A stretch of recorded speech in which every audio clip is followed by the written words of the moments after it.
Get fit or get fired. If you love your khaki, lose the pot belly. That's the message Assam and Assam Chief Minister Himanta Biswa Sarma are now publicizing, as a recent order by the Assam government has said that all those who are obese will be let go, will be offered VRS and will no more be a part of the police force. Hello and welcome to StudyIQ. You are with Bhuvan Apurva. As we take a look at what's developing in Assam insofar as reform of the police is concerned, and at the same time, we will also seek to understand the larger ambit of police reforms in India. What is the problem with policing in India? What is the origin of policing in India? And what ought to be the role and function of police in India? Once again, welcome to this video as we begin off first by understanding what's exactly happening in Guwahati, Assam. Well, Assam Chief Minister Himanta Biswa Sarma has said that there will be a fitness survey of cops. All policemen, policewomen, irrespective of rank, will be tested for fitness, including the much prestigious Indian Police Service officers.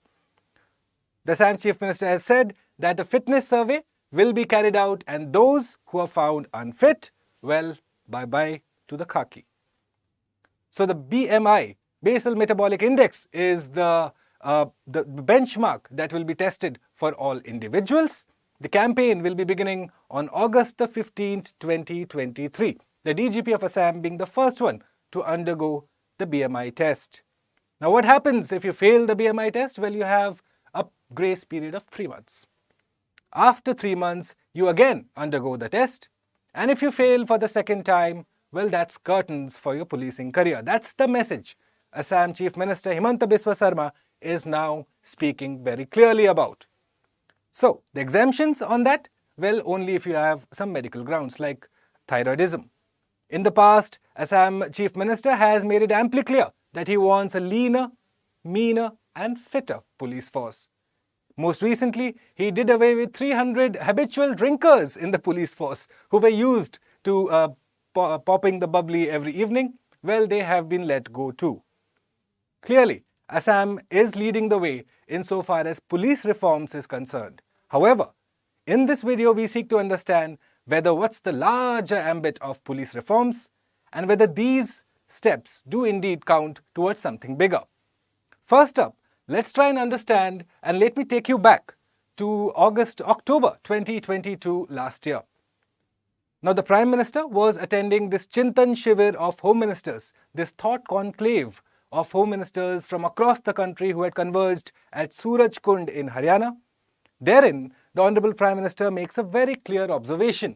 He says, संविधान में भले कानून और व्यवस्था राज्यों के दायित्व हैं, लेकिन ये देश की एकता अखंडता के साथ भी उतने ही जुड़े हुए हैं. Roughly translated, it says that even though law and order is a part of the state subject, it's a part of the state's responsibility, they are intrinsically linked to the unity and integrity of the country.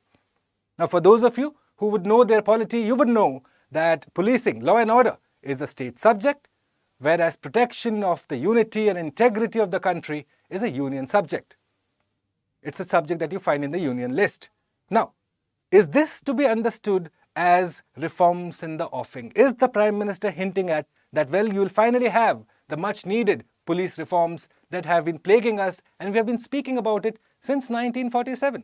In the video, we'll discuss how the whole journey of police reforms in India is not something that has been started by the Assam CM. No. Right? So, are we to understand that police reforms will be coming soon? And also, is there an indication that law and order and policing will now become a part of the concurrent list? Will the union government also have a say in making sure that policing in India is relevant to the contemporary times, to the 21st century? This indeed is the first indication that we get from a Prime Minister in the recent past who has gone on and said that we are going to create an environment where police reforms is going to become a reality. Going forward, let's try and understand first the problem with policing in India.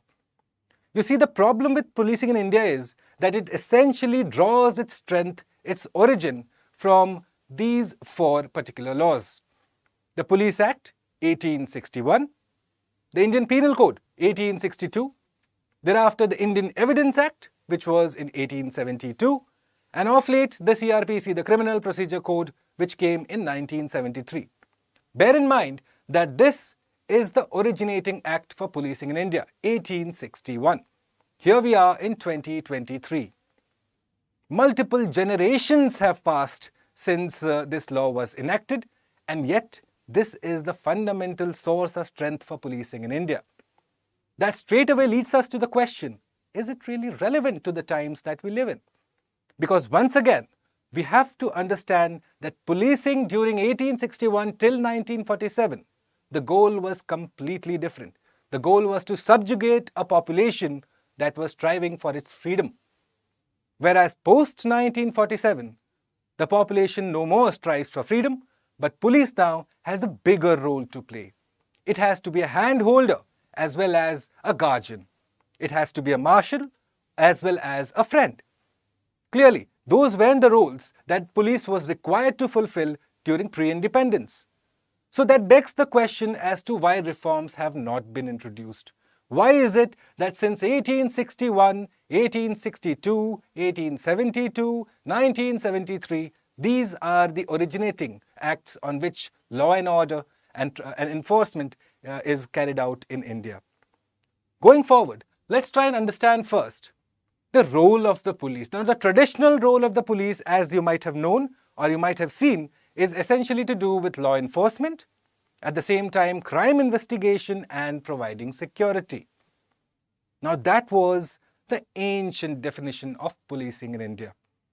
Cut to the 21st century and you have to include these factors too when you factor in the enforcement of laws. Now the police needs to be sensitive. It needs to understand about human rights, and not just human rights but animal rights too. At the same time, you need to have smart policing. The Honorable Prime Minister also spoke about smart policing in that thought conclave. Now what is smart policing, you might ask me? Well, he's essentially batting for a police force that is smart and sensitive. Sensitive to the various issues that plague our country, rather than being just an organization, an instrument of the law. He's asking for a police force that is modern but mobile, that is in sync with the times and the aspirations of the people. Indeed, police force is a vehicle to meet the aspirations of the people too. Right? At the same time, the Prime Minister is asking for a police force that is alert and accountable. Accountable to who, you might ask? Well, to the people of the country and not the politicians who control the police force. So we will be discussing as to what are the challenges that police forces face across the country. He's also saying that a police force should be reliable and responsive. Responsive is again becoming a thrust area for policing in the country. You have, at least in Uttar Pradesh, I can inform you that you have different district police forces that compete within themselves so that the one which has the fastest response time is lodged as the first rank. This competition between police to police on a district level has to be the order of the day. This competition to serve the public has to be the order of the day. The Prime Minister also says that you need your police force to be tech savvy and trained. Gone are the days when policing was just a duty on the road. Now most of the crimes are also committed on the online space. Is our cyber crime division or policing in general, are they equipped enough to handle such complex crimes? Crimes that have no boundaries, crimes where the jurisdiction does not exist. Is the police force in the 21st century equipped and armed to take on these issues? That's what smart policing is all about.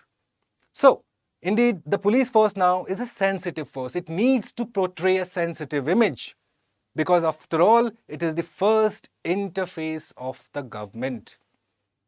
You wake up in the morning, you get out to go to your work, and there is the traffic policeman standing at the signal. The first interface of governance right before you. Indeed, it is of utmost importance that policing is given the kind of importance it deserves and reforms are introduced ASAP. Right? Moving forward, let's try and understand now the history of police reforms in India. Now, a host of commissions have come and gone, written copious amounts and voluminous amounts of paper and recommendations, and well, not much has come out of it. So the story begins right in 1977, the National Police Commission coming up with its own set of recommendations. Thereafter, the Ribeiro Committee, the Padmanabh Committee, the Malimat Committee, all of these coming forward. But the problem, the fulcrum of this whole commissioning of reports, the major part comes in 2006 as a consequence of Prakash Singh versus Union of India case. Another very important case that you ought to be aware of. Lodged in 1996, this case was started in 1996, a decision was finally given, and Supreme Court in the year 2006 issued a range of directives asking for police reforms in the country. So police reforms that were asked and pointed to by the Supreme Court coming as a result of the Prakash Singh versus Union of India case that started in the year 1996. Right? So what has exactly happened? What has been the attitude so far as, say, policing and police reforms in India is concerned? Well, one can briefly summarize it as such: that the reforms were imperative yet put off every year. Now that you are going on procrastinating on this particular issue, well, the issue has burgeoned. The issue has become big and complex. It has become so big and so complex now that it has become a political hot potato. No one wants to burn their fingers unnecessarily. After all, when the status quo serves the political powers, why change it at all? Right? So going forward, now this case, the Prakash Singh versus Union of India case. Prakash Singh, an Indian police service officer who served as a DGP of two major states, also a paramilitary force. He lodged a case in the Supreme Court against the Union of India asking for police reforms. As a consequence, the Supreme Court in the year 2006 issued directives to the Union government and across the whole country to make sure that certain norms were followed, certain guidelines were introduced. What did the Supreme Court say? Well, first, fixed tenure and selection for the DGP's office. The Director General of Police needs to have a fixed tenure. Why was this said? Well, often you had cases where a person who was about to retire in, say, 3 months, well, he sits in the DGP's office for 3 months. Now, that does not do any particular benefit. That has no benefit to the law and order situation in the state. You need permanency, you need stability in that position, not someone who comes and goes for 3 months, 6 months. It doesn't work like that. At the same time, he also said that the Supreme Court said that there needs to be a minimum tenure for the Superintendent of Police and the IG. Okay, which means you would know that the Superintendent of Polices and IGs are frequently transferred from position to position. The Supreme Court putting its foot down and saying, you can't do that. Right? At the same time, the Supreme Court asked for formation of multiple bodies in the state. The first one being the Police Establishment Board, the PEB, which would look after transfer posting, the administrative issues that a police officer is faced with. Now, as usual, the intention was correct, but then the powers that be found a way to circumvent this. So you had meetings in this Police Establishment Board, again attended by members of the civil service, and there, obviously, this was circumvented by the ACS Home, the Additional Chief Secretary who would look after the home portfolio. Now he would say, and the allegation such goes, that you would have feelers given by the government saying this police person, this officer is wanted for this post. So an unofficial agreement would follow insofar as premium posts were concerned, the better posts were concerned. For the shunt postings, for those postings which had no particular tangible value or benefit, well, no one is fighting for that anyways. But for those positions which are actually going to push forward an officer and his career, well, the government had already made up their mind. So the whole meeting of the Police Establishment Board was a farce. Everything came to null and void. At the same time, the Supreme Court said that you need to set up a state police complaints authority wherein grievance redressal could be put forth as a mechanism for citizen service delivery. Again, a way to circumvent this whole thing was found. What was it? First state, Maharashtra, who implemented this, but then more often than not, this particular organization, this particular entity, the complaints authority, would only be set up in the state headquarters.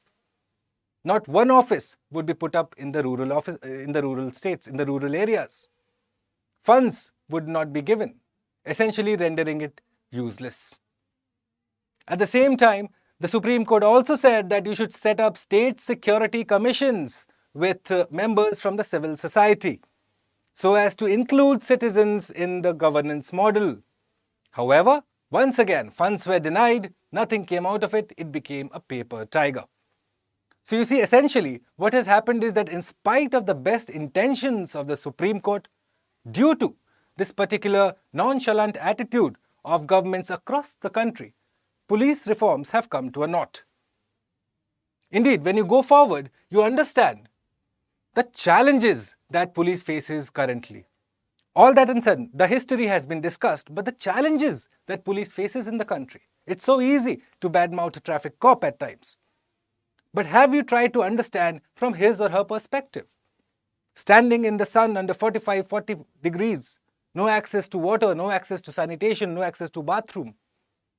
Imagine yourself in that situation and you will understand what it means to be a policeman, what it means to be a policewoman. So the challenges, first one, understaffed and overworked. Well, like most of us, but then the police guys are obviously a step ahead. So, 25% vacancy on an average for police posts across the country lie vacant. The United Nations says that you should have at least 222 police individuals, police personnel for every 1 lakh population. I don't want to go into the numbers, but our sanction strength is lower than the UN projection. Our sanction strength is somewhere around 180. How are you going to serve the whole country and the aspirations of the people if there are just too few of you? If there are just not many of you, right? So they are overworked, obviously. Like I told you, VIP duty, this duty, that duty. They do everything else except law and order, except crime investigation, right? Uncertain working hours and conditions, no weekly off. Imagine that. Imagine if you had no weekly off at your current gig, at your current job. How would you feel? Would you be happy or would you be bitter? And then you act surprised if the policeman is not speaking to you respectfully. Well, the guy hasn't had an off for almost 2 to 3 weeks. Okay? Uncertain working conditions. Like I told you, no access to toilet, no access to clean water, no access to food on time. Standing under the sun at under 45 degrees temperature. Those are hard conditions. Those are hard, demanding working conditions. It's incumbent upon us as a country to empower that person who is sitting under the sun so that our traffic moves smoothly. Number 3, police infra. Bulletproof vests, guns, walkie-talkies, all of that needs to be upgraded. Hell, even our police vehicles need to be upgraded. As recent as last year in the Chintan Shivir, Honorable Prime Minister said that all police vehicles will be prioritized for scrapping. Essentially saying that the infra that you have is obsolete, get rid. We will give you new stuff. We will give you new mean machines to play with. So our police infra lacks too. Politicization of the police. The second Administrative Reforms Committee, ARC report says that political interference in the working of the police is a major nuisance. Which is why when the Supreme Court gave those recommendations, it was essentially to isolate the bureaucracy, isolate the police service from the functionings and the machinations of the political circle. However, how far did that develop is something that I just informed you. Lack of training plus newer forms of crime. Training obviously needs to be holistic. It needs to include gender sensitivity too. Gone are the times when you were acting as a colonial arm.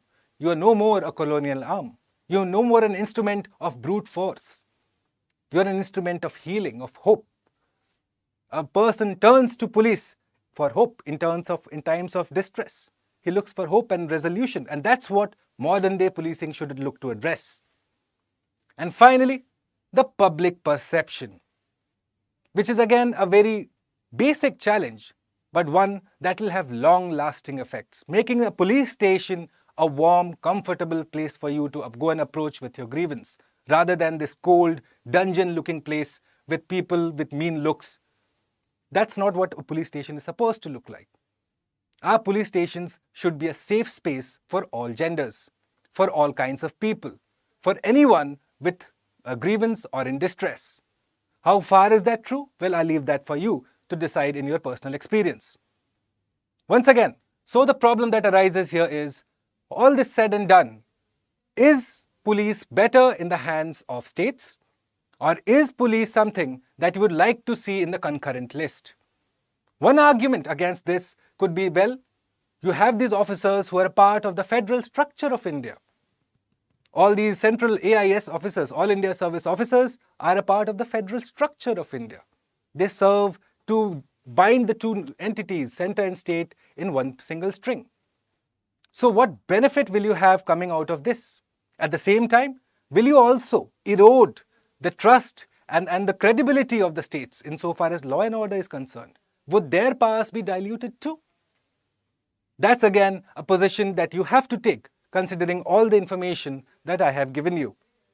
Finally, before I wrap up this very short video on police reforms in India, may I pose to you, my dear viewer, a couple of questions. Number one, what's your take in the state versus concurrent debate? Should law and order remain the prime prerogative of the states?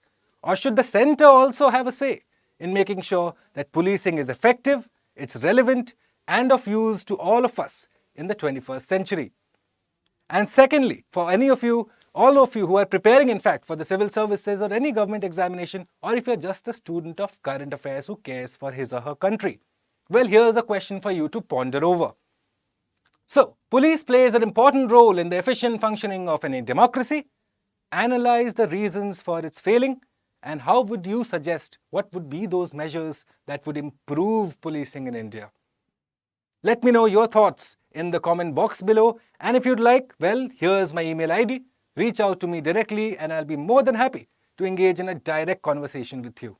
Until I see you tomorrow at the same time, 9 p.m.